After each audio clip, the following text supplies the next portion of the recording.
Ray, thanks for coming on. I'm really excited to talk to you about cybersecurity. So I hear your name a lot in this space, and I guess I wanted to start with getting a little bit of an understanding of your past. You know, what drew you to cybersecurity? So why don't you give us a brief introduction? Well, thank you very much for having me on the show. Ray Soriano. I've been with Eisner-Amper a few years now, a couple of years. I've been in the cybersecurity space going on 30 years, a little over 30 years actually, and it's been quite a ride for me, and I'm really enjoying it. I started with cyber.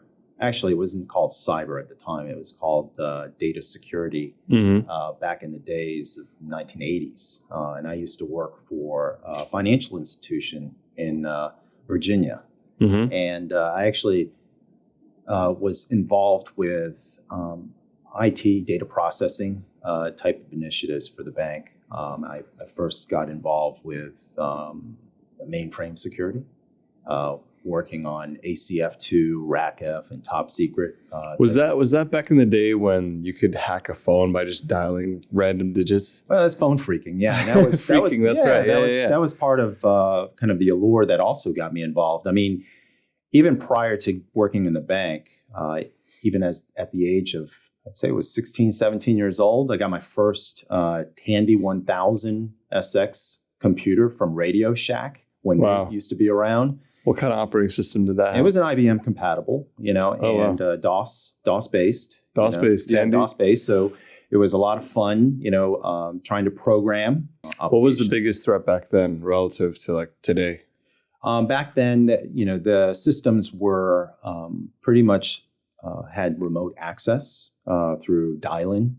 So dial-up security was pretty challenging. Candidly, I think there wasn't a lot of focus and concerted interest on monitoring those type of systems. I mean, it came up as part of audits that were performed on the banking systems. So I think it has definitely evolved from that point. I mean, it's become more of a routine activity for many organizations to have IT security type representatives. Yeah, I think back then it was more analog in terms of. Yeah, it was definitely analog. So now I feel like there's more vectors for attack nowadays because there's so many like this layers, and although I would say it's a little bit more secure nowadays too. Well, yeah, some things are new and advanced, and some things still remain the same. Right. So some of the common challenges that we face are, basic blocking and tackling. What you call in the industry is, putting the right level of access controls, enabling a proper level of authentication. And then people still putting passwords on Post-it notes. Putting it on Post-it notes. I remember in the days we used to do routine audits within the bank and other firms that I worked for, where we would do like a clean desk review and see if there was any type of information, confidential passwords, credentials of that nature that would be stored. A lot of times everybody was looking at under the stapler or under the keyboard or something of that nature where users would essentially hide their passwords, Yeah, some things don't change, I guess. Some things don't change. So technology improves, so humans are humans.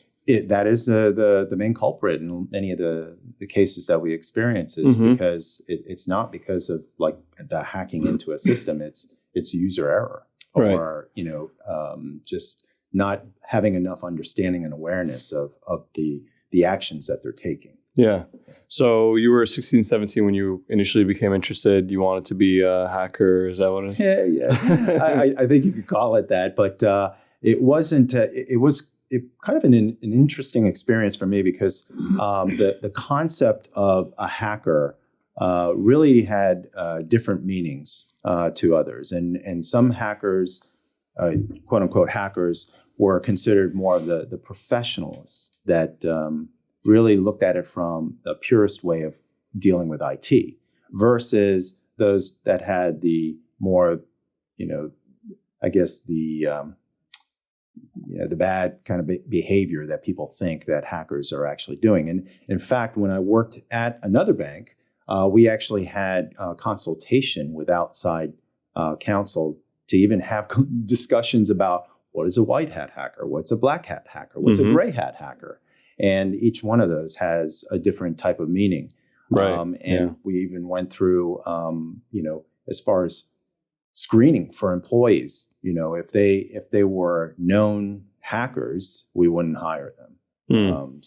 But there's also a place for like really, a lot of companies have bounty programs. Yes, where they'll pay out if you find a vulnerability, and that's where I guess a white hat. Yeah, that's exactly right. They have their paid opportunities to uncover if there's errors in the coding. And there's been crowdsourcing of those type of arrangements to help identify and ferret out or vet out applications. Yeah.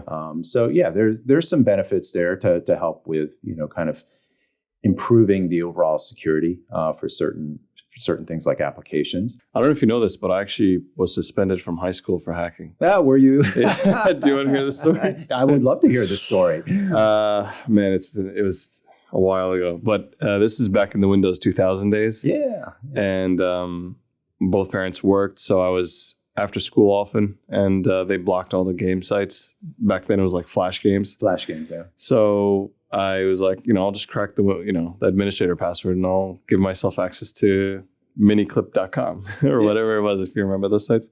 So I think back then, like Ubuntu was the new thing. And I put on a flash drive and I got like a SAM file, it was called, and it had the hash of the admin password on it. The hash. There you go. And I found out about rainbow tables and I was able to brute force it. It took like a week. My computer was running for a straight week just testing passwords. That's absolutely right. Used to be brute forcing the password, utilizing these rainbow tables. I remember actually doing that against a lot of PC Anywhere hosts, remote access hosts, into systems. And I remember in particular, I had one instance where I was actually paid. I was working as a consultant and contracted to test the environment for this one. I'll say it this way: they're a well-known publisher, and we actually went in. It was a team of us that went in, and I was the one focused on the remote access with PC Anywhere testing. We did kind of brute force. And I was able to gain access into the environment through a connected system, which was obviously connected to the rest of the network. And so we used that, and it was just a single desktop within the HR division that had PC Anywhere. And I remember actually getting on the system, and the administrator or the person that was the user, they thought to start chatting with me, like, who is this? They were chatting, and I told them I'm the IT administrator and I need to do some maintenance. I said, okay, proceed. So I did. I proceeded. I kept on going. Tell me about some of the more like fascinating cases you may have worked with, like clients and some of the issues they've had. I know that I've dealt with insider threat. And insider threat to the point that it's, those that are most trusted within the organization, within the administrative function. So can you define that? Yeah. So like security administrators, those that have actual, so to speak, the crown jewels, the keys to the kingdom, as we often affectionately say in the industry. But they have the actual administrative accounts to the systems. And they pose potentially the biggest threat. They do pose, especially if they're disgruntled or something. One instance where I worked at a bank in New York, well-known bank, and to this day.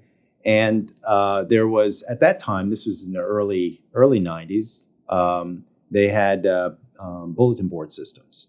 And I remember working. And what's a bulletin board system? Yeah, so it's the early days of social media. Basically, it was a way for groups like interests to connect online. BBS. Online, it was BBS. This is the Yep. early days of the internet. Yep. I'm dating myself. This is kind of like forums, right? Yeah, forums that are out there, and people are kind of communicating and chatting and sharing of information and files.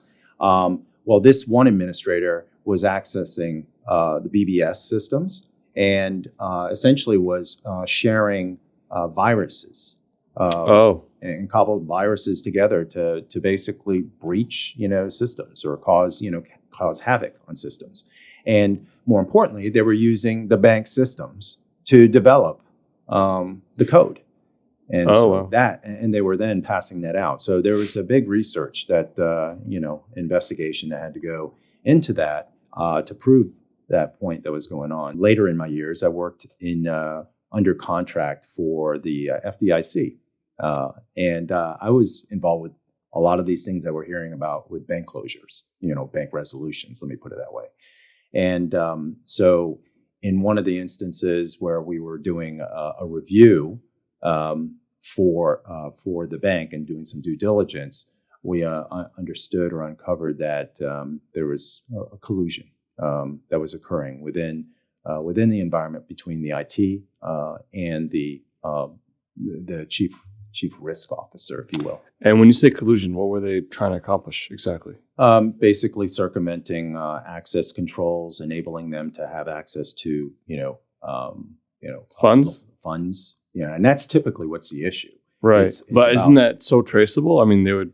You would think, but then when you have an administrative a privilege, there's the ability, there are ways to obfuscate the way to get in. You can create some unique profiles that are seemingly trusted or authorized to have access. Go to the ATM. You can modify. At that time, it was modification of logs. Right. I see. You can taint the logs.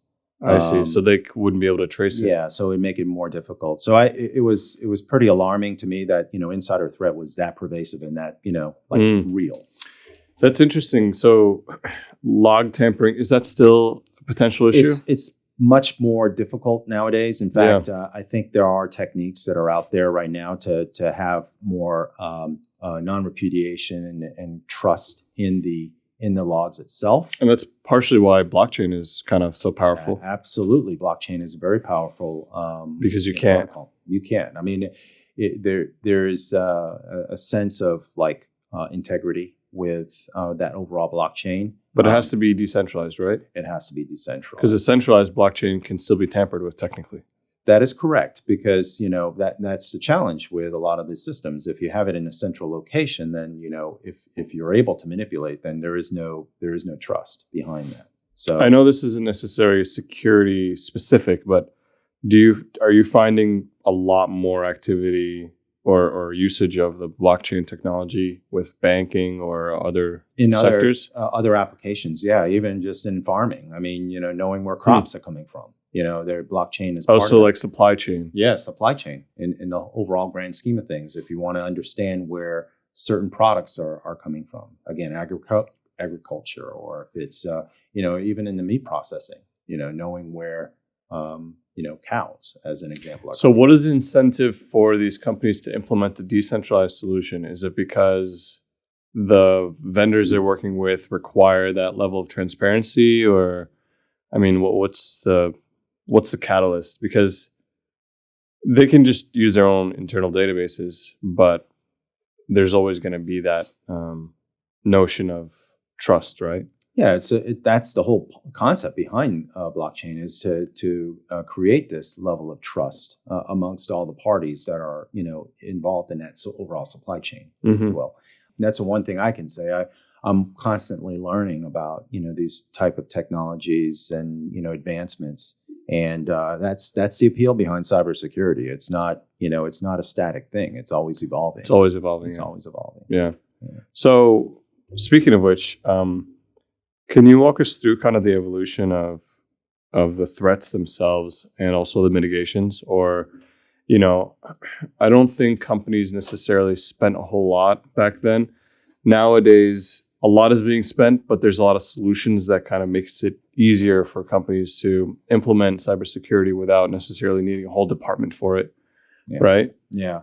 Well, I think back when we're going, the days that I was working in the bank and dealing with security in that capacity, there were administrators, there were auditors, there were sometimes teams and armies of individuals that were involved in helping address security from all different angles.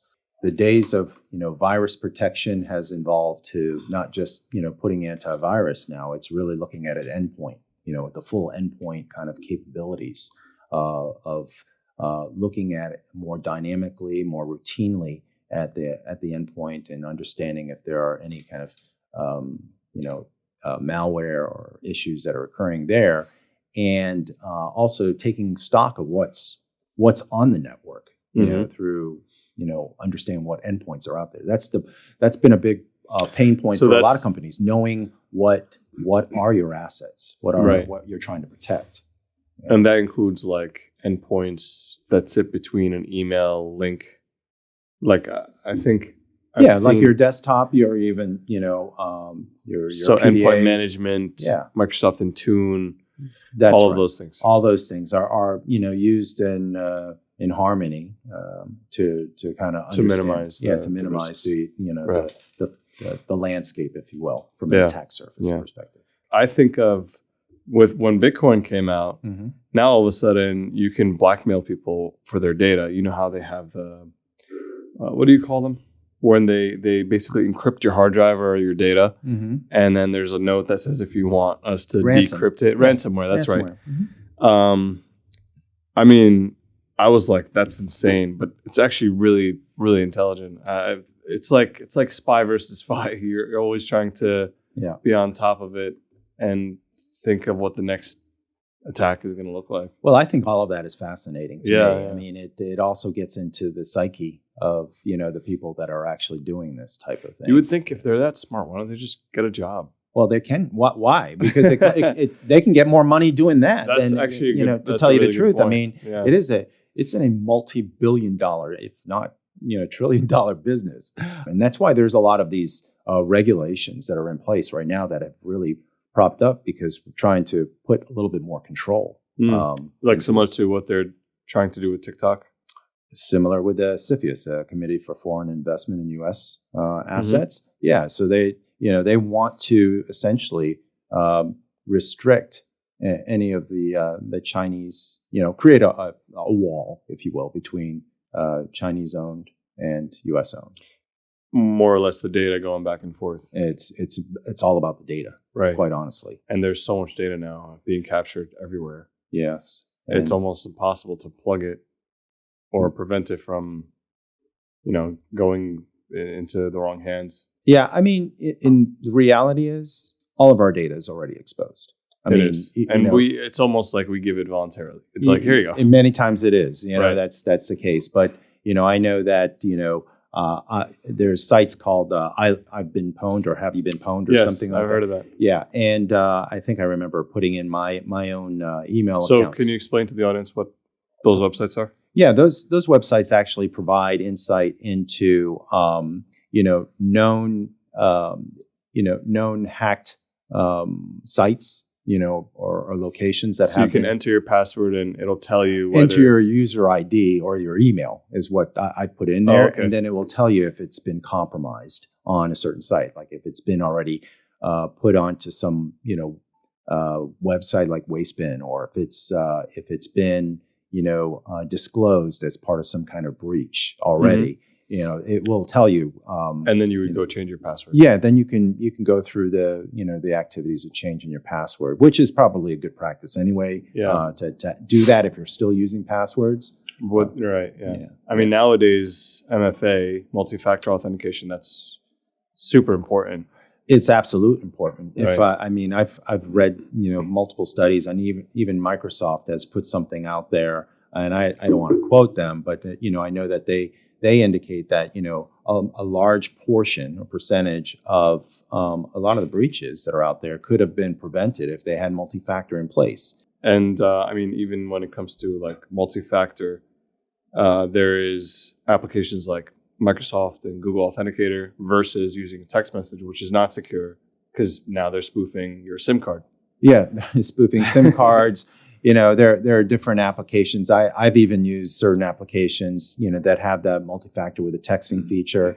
And then, I've had somebody try to contact me to indicate that, they're an administrator, or, they're part of that application. I'm thinking like, when you're trying to online, sell goods, Mhm. there are different applications to do that. I don't want to name them, but You'll where get a spam email. yeah, from you that. get a spam email, or you may even get a phone call, which is Yeah. kind of interesting. They're Yeah, getting trying everything. yeah, they're trying to, by, like I said earlier, by any means necessary. Yeah. And a lot of people fall for it because, they just don't know any better, or they can't distinguish between the real email or the fake email, and it's really sad. Very challenging. And now there are tools that are out there that the adversaries, the hackers, if you will, black hat hackers, if you will, they're using to essentially create these scripts, and sending them out, via Mhm. email. And it's no longer just looking for errors, grammatical issues, or anything. That those have really kind of surpassed that. And now you're getting into artificial intelligence that actually is. It's a great topic. Yeah, I'm hopefully I'm teeing that up now, but Yeah. because that's a whole new evolution of security challenges that we need to think about. So it's both good and bad, right? Artificial intelligence greatly enhances our ability to be secure and identify risks. Mhm. It also greatly enhances the ability to create viruses, vulnerabilities, malware, ransomware. I think these type of pain points or challenges we're seeing are going to be pervasive. I mean, it's going to be something that we have to kind of evolve as an industry, if you will. I think that the biggest thing that I see, though, is what's common across all of this is the education of this and just bringing awareness.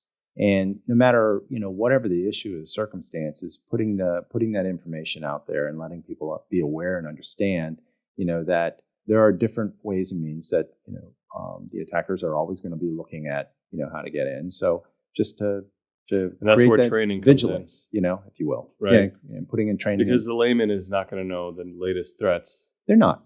Not everybody can. There's so much information out there. So what do companies do? I mean, what do your clients do to keep their employees kind of up to date on? Yeah, the common element that I'm seeing right now is a phishing tests. They Phishing? do that, and then Right. they say, I gotcha. So they'll send the employee an email. Yeah, and they'll have say- an outside help, do that, or they utilize a product to kind of do that, and they'll configure it so that they can create these random campaigns, if you will, to try to in an attempt to, I don't want to say fool the employee, but to try to lure them to see if they would expose information. In order for somebody to understand, that they need to be mindful of this, it has to be part of the culture. It has to be indoctrinated as part of how you train and create that awareness within the organization. And by the way, that's the whole concept of doing it not only from the employee going up, the bottom up, it's the top down too, as they're just as suspect, and if not, the likely candidates that are going to be phished, for example, or where there's going to be attempts to try to compromise. So I think awareness has to be pervasive throughout the organization. It has to be exercised on a continuous basis. It has to, do different types of techniques, not just a phishing technique. I think sometimes just going through, like even tabletop if someone gets your password and that's sufficient, then you have a different problem. You got a bigger problem. You got a different problem, Yeah. but it's a bigger problem because now they have that information and they can pivot. I wanted to ask you, so there's this movement towards improving security, and that's kind of always ongoing. Mhm.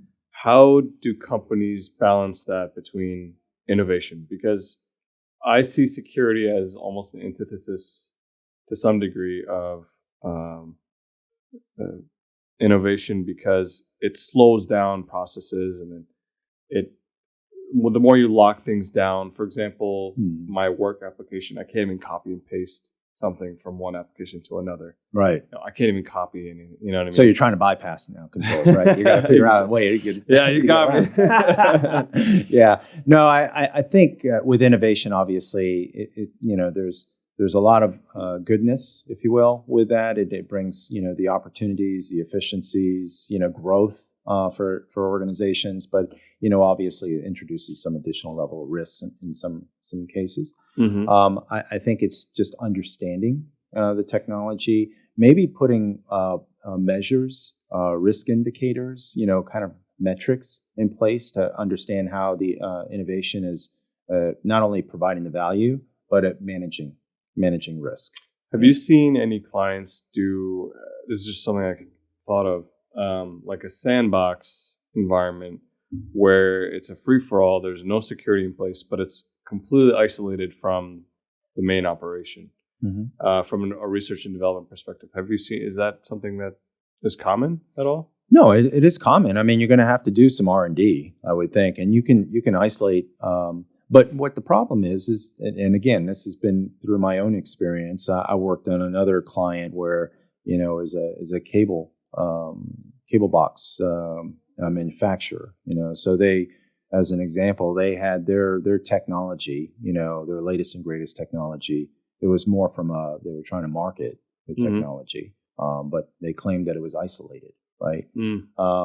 But what happened when we did the review, and then it wasn't isolated, right. And what was seemingly, hey, they applied certain controls. Again, a human factor came into play.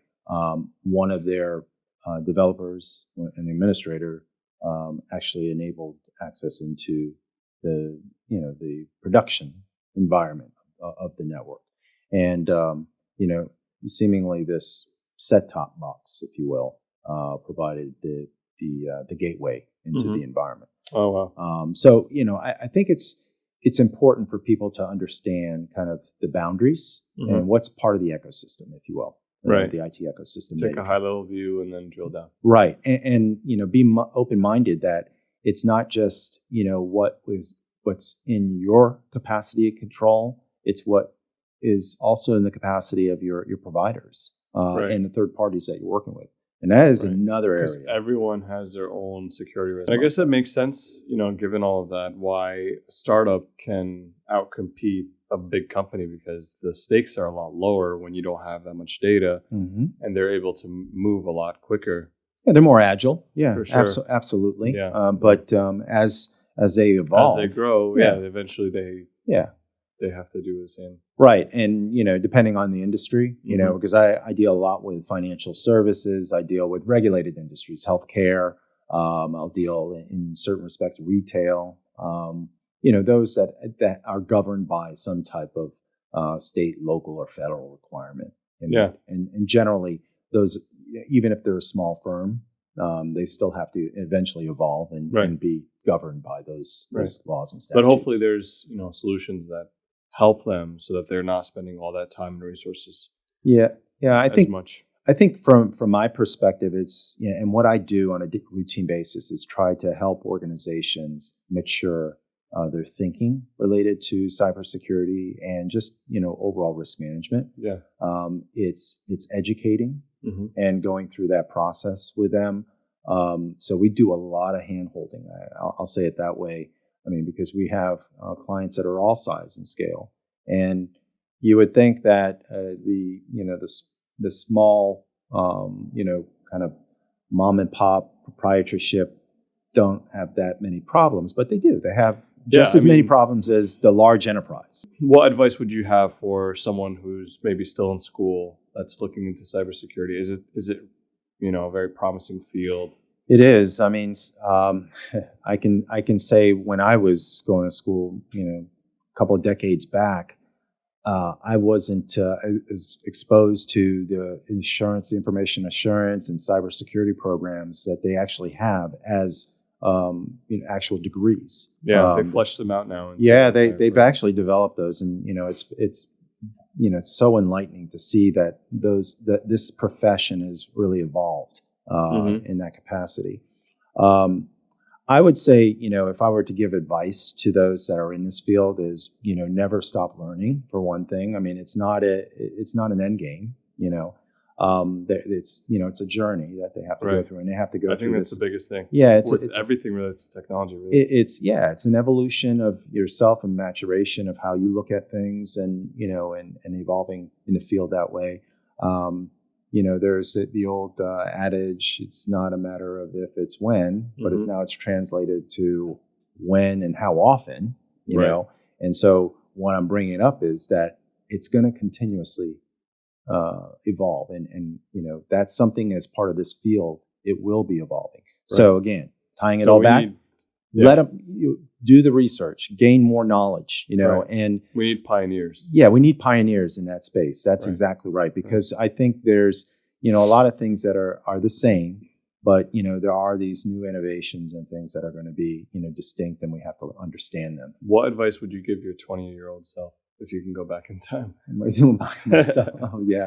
It doesn't have to be career related, by the way. No. But I could say that, if I look at it from, just an overall experience and what I've been involved, obviously not be naive because, like I said, I talked Does that about. work though? Just saying, hey, don't be naive.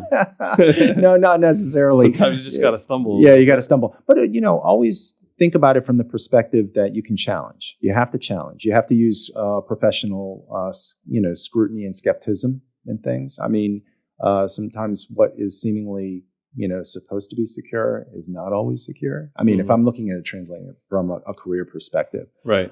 Independent Basically, of that. don't take anything at face value. Don't take anything at face value. What I hear a lot too, by the way, is there's a reliance on SOC reports, the service organization type reports that people put As out the there. be all end all. Be all end all. And while I can give them a lot of merit, I agree that there is some an element that people have gone through the appropriate level of due diligence, but it's not all encompassing. It works until it doesn't. It works until it doesn't, and it's only a state of point. Done the review, and this is what they've observed during this period. But again, it doesn't talk about the complete picture, what the organization, the provider, if you will, or the third party, the vendor that you're working with, that you're requesting the SOC reports. So my advice is, again, tying it back to the advice, trust but verify, and the adage that Ronald Reagan put out there. Yeah. I think you have to, and that helps evolve, an enhancement and better controls that are going to be applied. And like I said, from a cybersecurity, it's never ending. Yeah. Well, I appreciate this conversation. Where can people find you on social media or?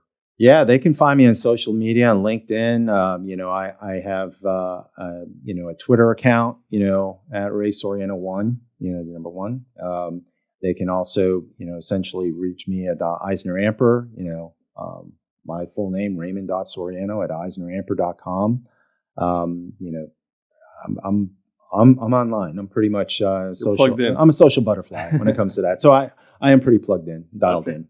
Great. Well, thanks again for being on the show. Thank you very much. I And appreciate it. Hopefully we can have another session sometime in the I'm future. looking forward to it. Yeah. More to talk about.